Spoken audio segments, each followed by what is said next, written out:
literatura ejemplar.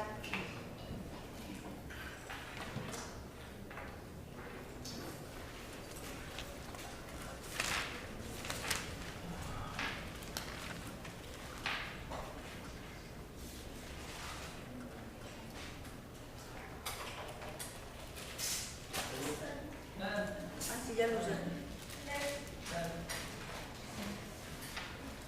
Vamos, digamos, la figura es el infante Juan Manuel, o sea, don Juan Manuel.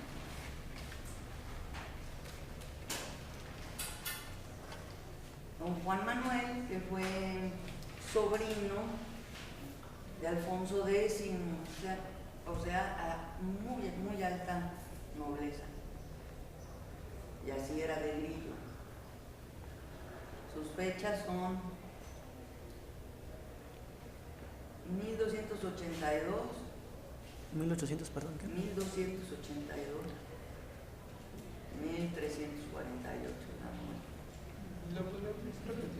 1282, 1348. Gracias.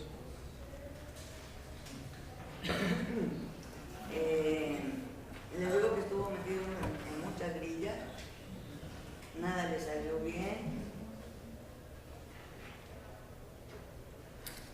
Quería que desde luego se sintiera con todo el derecho que su familia entrara a familias reales, su hijo sí, pero ya no logró casarse. A su hija la mandaron por un tubo. Incluso le daba pena su gusto por la lectura y el conocimiento, más de escritura. No lo fueran a acusar de judío, porque los judíos, bueno, es el pueblo del libro, pues sí que leen, sí que saben leer, escribir y les interesa. Es un gran intelectual, además de un grillísimo político, pero digamos su prosa es maravillosa, y sobre todo el libro que les estoy refiriendo, porque es ejemplar y porque es sumamente importante. Estamos ante una de las mejores obras medievales.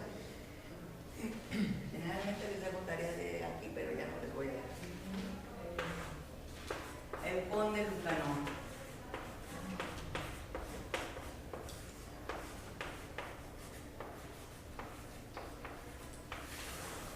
También conocido como libro de Patronio.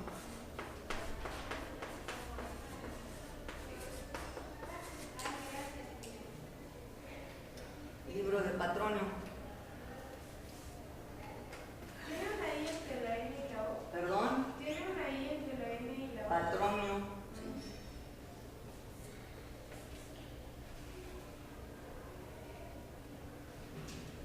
Les había dicho para el siglo XIII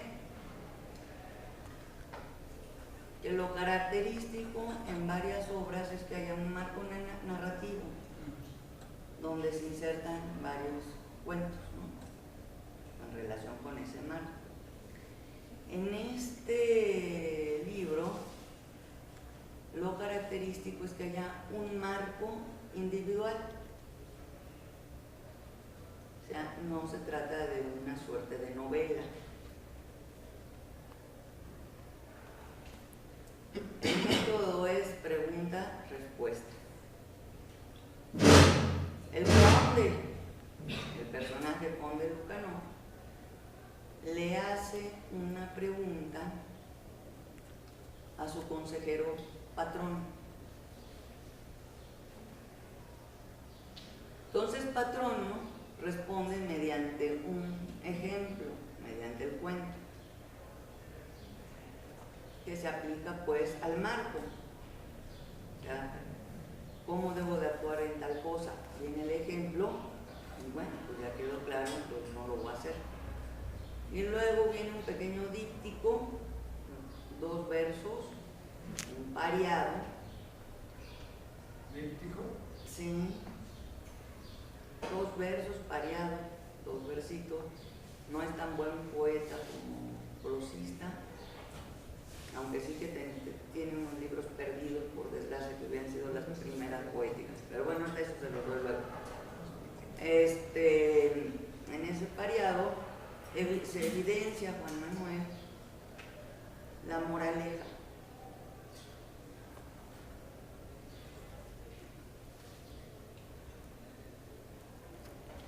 En el libro hay, casi todo el libro lo ocupa esta parte que le estoy narrando, ejemplar, cuentos individuales con sus marcos,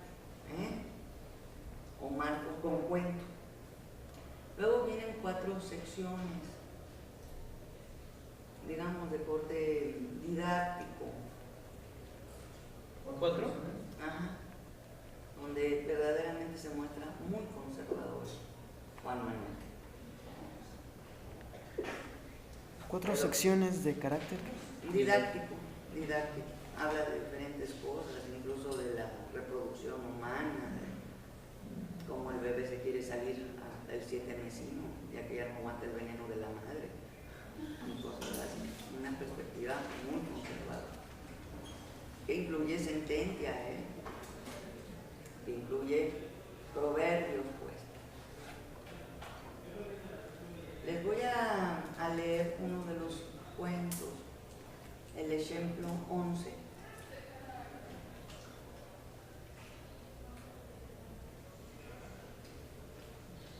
Este cuento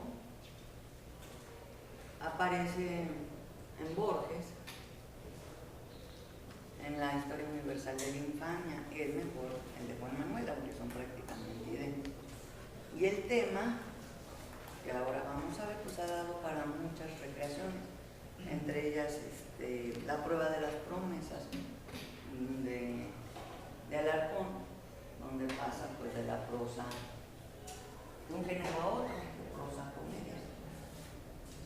También de manera excelente.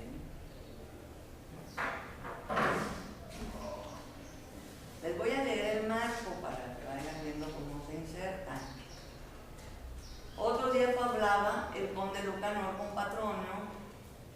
Él contaba su facienda en esta quinza. Patronio, un hombre vino a rogar que la ayudase, ya no logró nada, en un fecho que había menester mi ayuda. Él prometióme que faría para mí todas las cosas que fuesen en pro. En mi honra, yo comencé a ayudar cuanto pude en aquel fecho. Y antes que el pleito fuese acabado, teniendo él que ya su pleito era librado, apreció una cosa en que cumplía que él ficiese por mí. El rogué que la ficiese, él puso mi excusa. Y después acaeció otra cosa que pudiera hacer por mí, me puso mi excusa como a la otra. Esto me hizo en todo aquel que rogué que él ficiese por mí. En aquel fecho, porque él me robó, no es aún librado, ni se librará si yo no quisiera. O sea, uno que ayudó, pero cuando ayúdame en esta cosa que requiero, no hago menso, no hago menso. Pero bueno, todavía depende del infante la resolución de eso. Entonces, bueno, ruego, el pie para el cuento, ruego vos que me consegues lo que falta en esto. Ruego pues que me des consejo. Entonces, señor conde, dicho Patronio, para que vos pagades en esto lo que vos deberes, mucho querría que supiésedes lo que aconteció a un dián de Santiago, con don Illán, el gran maestro que moraba en Toledo. El conde preguntó cómo fuera aquello. Sigue la intervención en relación con el mar. Señor conde, dijo Patrón, en Santiago había un dián que había muy gran talante de saber el arte de la nigromancia. He oído decir que don Illán de Toledo sabía ende más que ninguno.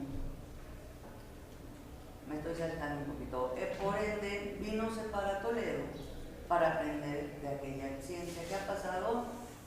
El de Santiago va a aprender con el maestro de Toledo. Se fue a Toledo para aprender la ciencia, el arte de la nigromancia.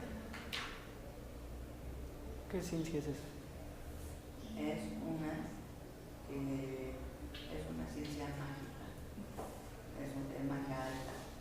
Se sabe de astronomía, de astrología, se puede crear cosas mágicas, hay poder creador, digamos, conociendo elementos naturales. Se pueden crear cosas mágicas, pues, y desde luego que los inquisidores posteriores decían que era trato directo con los demonios, ¿no? ¿Cómo se llama? Son brujos, pero digamos la nigromancia es magia alta, se asociaba mucho con profesores, mientras que la magia baja, pues, con brujas, con las brujas del pueblo, que también saben de medicina. Luego ya se creó todo un imaginario sobre cómo es la bruja, pero la verdad eran pues mujeres curanderas con pensamientos supersticiosos, cristianos, como la bruja mexicana, amarles y hechizos diferentes para sobrevivir. Digo, ya se creó todo el imaginario de la quedar y del beso inmundo. El beso inmundo es besar el ano del demonio, una misa invertida donde se matan, sacrifican niñitos como si fuera el niño Dios, se les quema y vuelan por los aires. Es el imaginario inquisitorial, en el que influyen además los elementos de tiempo atrás. Por ejemplo, las bacantes enloquecidas, las que estaban en el culto de Dionisio, por debajo, pues, bien borrachas, bien drogadas, unas mataron a sus hijos. Entonces van influyendo, pues, para crear esta idea de esta bruja tremenda, ¿no? Desde luego adoradora del diablo, que fue quienes persiguieron en el siglo XVI a lo más vulnerable de la sociedad, mujeres solas, pobres, marginales. Algunas acompañaban su soledad con un gatito, pues era su incubo, o sea, el diablito con el que fornicaban.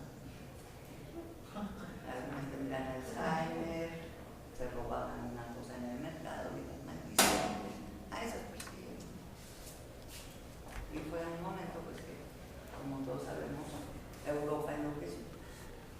Fenómeno renacentista, fenómeno del humanismo.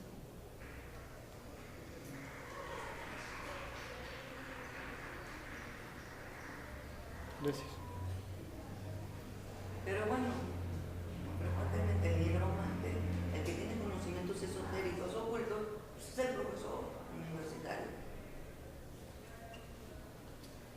Entonces, quería conocer, pues, el arte de la nigromancia. Yo decir que Don Millán de Toledo.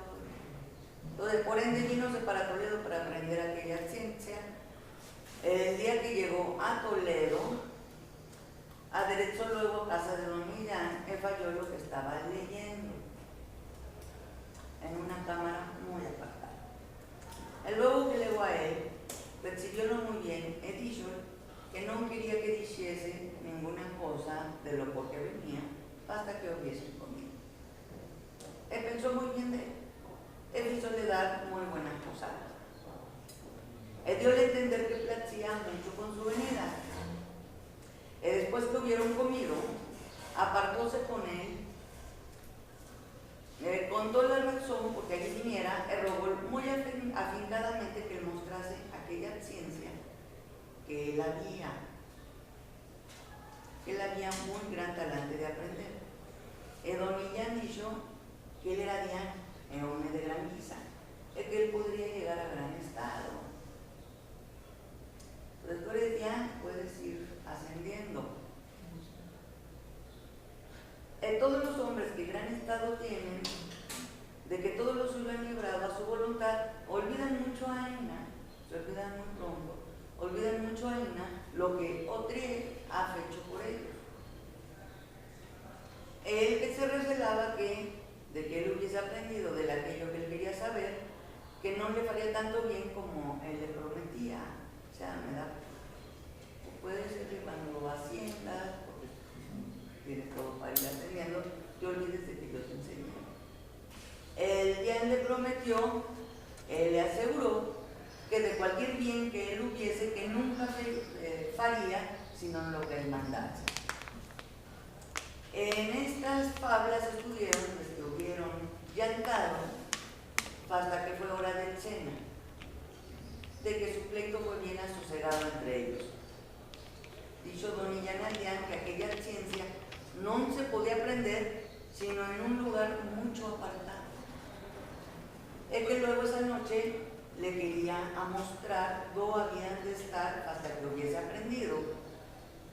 Tomó la mano, elevó a una cámara. Y apartándose de la otra gente, llamó a una manceba de su casa, he dicho que tuviese perdices para que cenasen esa noche, mas que no la pusiesen a asar hasta que él se lo mandase. Para cenar perdices, ¿no? Pero no las pongas a asar. Eres que esto hubo dicho, llamó al Aldeán. Entraron ambos por una escalera de piedra muy bien labrada, y fueron descendiendo por ella muy gran pieza, en guisa que parecía que estaban tan bajos que pasaba el río de Tacho por cima de ellos, fueron bajando. Desde que fueron a cabo de la escalera, fallaron una posada muy buena, una cámara mucho apuesta que ahí había, o estaban los libros, el estudio que había de leer. ¿Posada quiere decir cama? Una posada es una habitación donde puede estar confortable, digamos, en ese sentido. De que se estaban parando mientes en cuáles libros habían de comenzar. Estando ellos en esto, entraron dos hombres por la puerta, le dieron una carta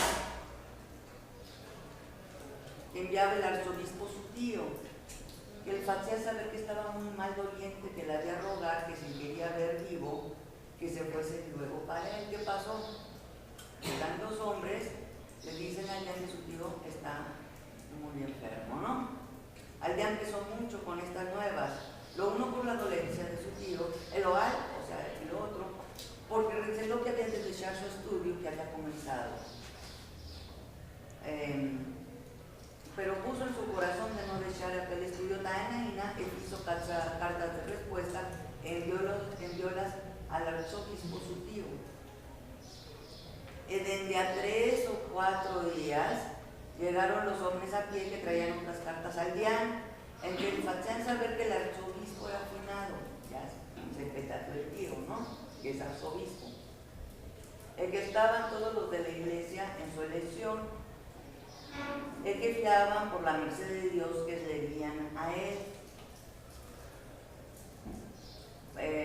Por esta razón, que no sé qué chaces de ir a la iglesia, la mejor era para él que el de la elección.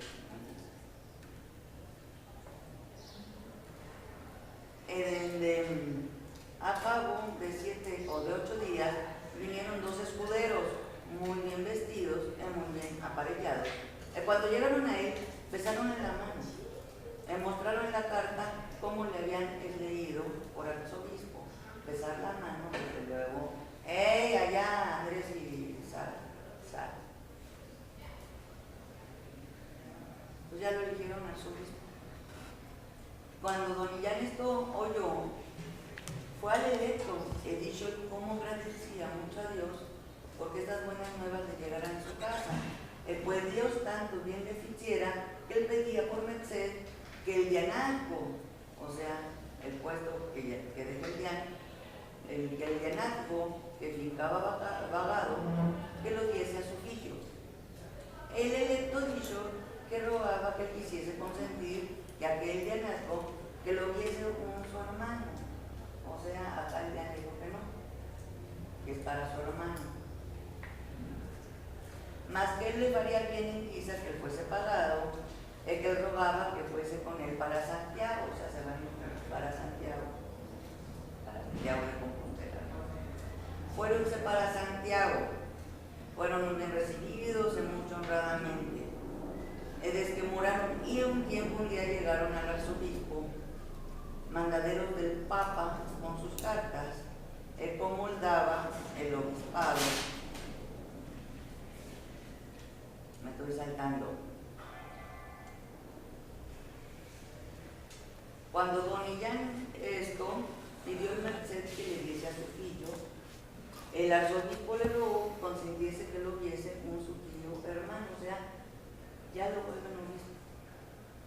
Vuelve don Illán y le pide que se lo dé a su hijo. Le dice, no, va a ser el puesto para un tío mío. Don Illán dijo que bien entendía que el facía gran tuerto, pero que esto que lo consentía en tal que fuese seguro que se lo enmendaría adelante. Él le prometió que sí era su. Entonces se fueron a Tolosa, a Toulouse. Desde que llegaron a Tolosa, fueron muy bien recibidos de condes, etc. Desde que hubieron inmorados hasta 2 años. Entonces llegan los mandaderos del Papa. ¿Cómo le hacía el Papa Cardenal? Entonces fue a don Illán, que no había lugar de poner excusa ninguna, que no diese algunas de aquellas dignidades a su tío. El cardenal rogó que él consintiese aquel obispado a su tío, hermano de su madre, o sea, se lo va a dar a otro papa, y no a don Illán. Pero bueno, se fuese con él para la corte. Don Illán que yo sé de mucho. Desde que allí llegaron fueron bien recibidos de los cardenales y de cuantos en la corte moraban. Moraron y muy gran tiempo.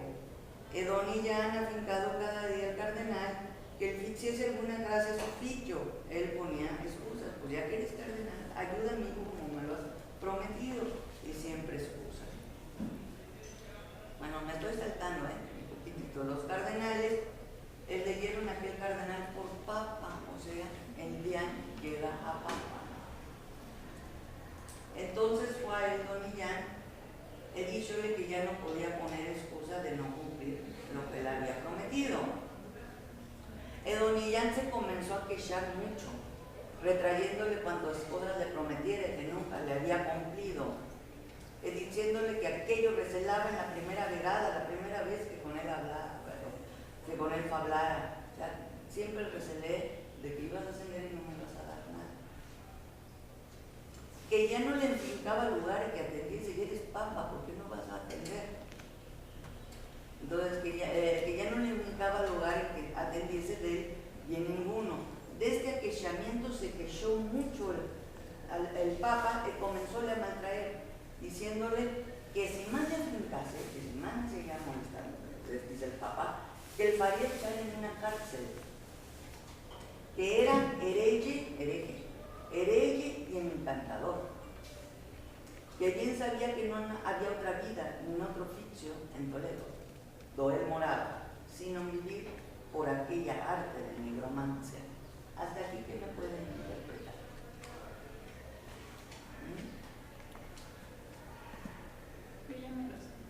Bueno, tú cállate entonces. Ya me pueden interpretar hasta acá. ¿Qué les ha llamado la atención? Me recuerda un cuento que vimos en narrativa. No, pero este. Bueno, a lo mejor tiene que ver con este, ¿no? Sí, se parece el de Borges. Creo si que te lo sabes, pues no lo digas. Bueno, aquí no le llamó mucho la triple repetición, no, 4 veces se repite Toledo al principio y al final, hasta donde vamos. Toledo en la Edad Media sí era lugar de amor. Entonces es un leitmotiv, ¿no? ¿Perdón? Entonces sería considerado como un leitmotiv. Toledo, pues lo dijo un receptor atento, dijo, ¿por qué tanta repetición? Toledo. Entonces viene un paso que se va a bajar la escalera tan hondo que casi como que te diriges al infierno, tan hondo que está, pasa el río Tajo arriba. Luego, bueno, van sucediendo una serie de hechos que ustedes habrán visto, como se va incrementando los años, se va incrementando la infamia, pero también se va incrementando el cargo. Aunque comienzan pocos días, luego pasan años,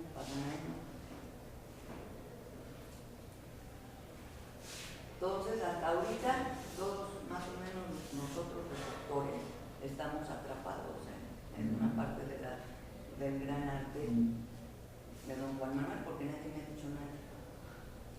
Entonces dice, desde que don Millán vio cuánto más le galardonaba el Papa lo que por él había hecho, despidióse de él.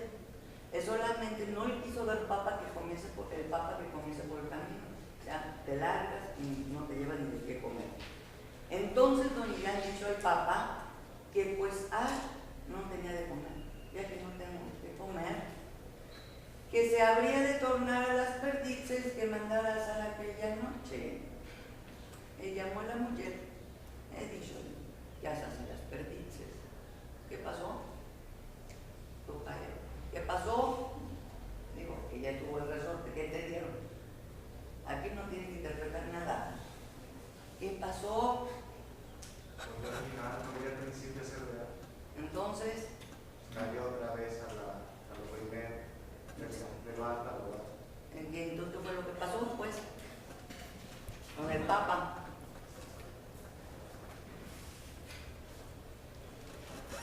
No es tan difícil. ¿Qué fue lo que pasó? Don Millán dice, bueno, pues no me vas a dar de comer, Papa. Le voy a decir a la muchacha que le encargue que tuviese lista las perdices, ¿no? Nomás para hacer. ¿Lo hechizó? Pues sí. Estamos pues ante dos espacios, un espacio real y uno mágico. Lo que pasa que tiene la grandeza de hechizar también a los receptores. Lo malo es que ustedes no regresaron del hechizo tan rápidamente, por eso los quería matar. ¿Qué está pasando acá? El mecanismo disparador son las perdices. Las perdices, todos los animalitos en la Edad Media son significativos. Las perdices, los pajaritos, pero las perdices, que representaban muy usualmente la traición. Eso también ya es significativo. Como gran sabio que es don Millán, se percató de que era un infame, de que era un ingrato, y lo puso a prueba, pero una prueba, pues es nigromante. Entonces, digo, podría decir que está pasando acá cuando se van a un lugar apartadísimo, propio del mundo mágico, y el paso está muy claro, con esas escaleras hondas. Y de pronto, como si nada, ya llegan unos tipos que tu tío está muy enfermo, el arzobispo, y luego vuelven a llegar, que ya se petateó, que vamos. Digo, si nos diera más elementos, pues no nos habrá. Pero bueno, mediante las perdices, al recibir las perdices, se vuelve, digamos, al personaje infame, al mundo real, y se queda siendo Diana, sin nada. Pero el receptor Dani, y lo que hay es un gran arte en la construcción, más otros temas que podemos aducir. Fíjense, el mundo de la mentira, el mundo de la magia, es un mundo falso, es donde se descubre la realidad, la verdad. El mundo de la realidad es el que oculta la verdad. Vean qué maravillosa idea que sí ha dado lugar pues a muchas recreaciones. Digamos, al pasar a un género dramático, pues Alarcón sí tiene que evidenciar el paso al mundo mágico, o sea, lo contrario que hace Juan Manuel, que lo oculta y nos atrapa. Pues, mediante actuación incluso viene. Como ustedes verán, aquí también hay metaficción. ¿Cuál sería la historia insertada? Insertada es la parte del arzobispo. La parte de la magia. Porque Porque participan los dos en la realidad. Sí. Hay dos historias. hay un pequeño marquito que es el fundamental. Ese marco es un día que quiere aprender con Donilla. ¿Cómo se resuelve ese marco? Mediante una historia insertada, toda la parte del marco, cuya resolución, que es donde se descubre la verdad, cuya resolución pues ya afecta el marco. ¿Sabes qué te enseño? Toma, nada te enseño. Eres un infame. El marquito no está desarrollado, lo que está desarrollado pues en el propio cuento más el marco otro ficcional. Ya ven cómo se puede hacer de caja china. Entonces, bueno, es un gran cuento. Es un gran cuento que además previene pues de que lo que nosotros creemos que podemos controlar porque es real, porque es lo que estamos viendo, es lo que nos está engañando. Es la gran ironía.